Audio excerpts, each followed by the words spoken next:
Mga kababayan, ako po, alam na alam ko, kasi kumpari kong buo si Martin, kumpari kong buo si Saldico. Alam ko silang dalawa. Hindi pwede i-deny ni Martin na wala siyang kinalaman kay Saldico. Hindi ko lang sasabihin ngayon at the proper forum, sasabihin ko lahat ang naririnig ko sa mga usapan nila.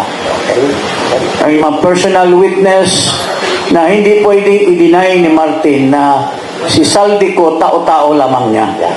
Walang gagawin si Saldico kung walang pahintulot kay Martin Romualdez. And I will say that with evidence in due time.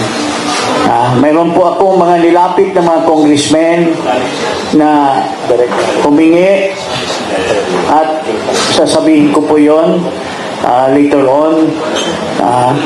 So, yun lang po.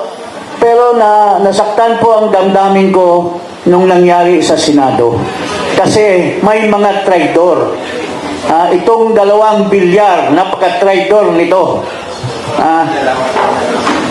Alam mo, laking tiwala ko dyan kay Manny Villar at kay Cynthia Villar.